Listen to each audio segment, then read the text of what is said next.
जज्बाती क्यों ना हो हुजूर, 40 लोगों की लाशें पड़ी हुई हैं अंदर। जज्बाती क्यों ना हो, नहीं ये जज्बाती क्यों ना हो आप? नहीं क्या बात कर रहे हैं? नहीं आप कौन होते हैं झूठे कहने वाले अल्फाज को, मेरे जज्बात को, मेरे जज्बात को आप कैसे कह सकते हैं झूठा? ऐसे बात कैसे कह सकते हैं? आप कैसे कह सकते हैं?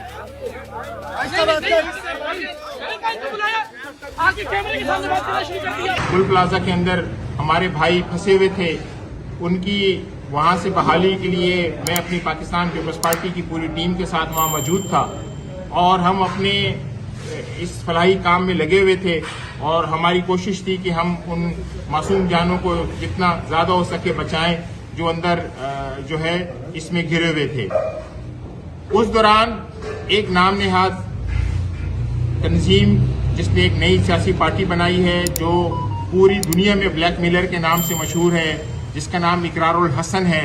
मैं तो उसे इकरारुल हसन कहूं तो बहुत बुरा लगता है क्योंकि इतना मुकद्दस नाम उसके आखिर में है, लेकिन उसकी हरकतें एक शैतान की हरकतें जैसी हैं।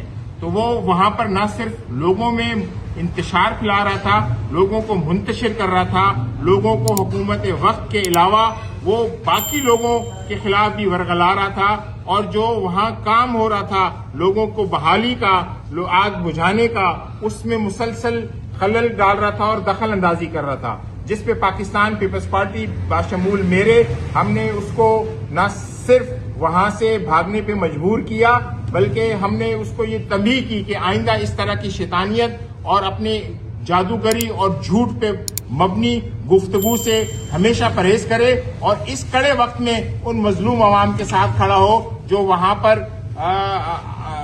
इस वक्त बहुत ही मुसीबत और क्या कहना चाहिए परेशानी के आलम में मौजूद हैं।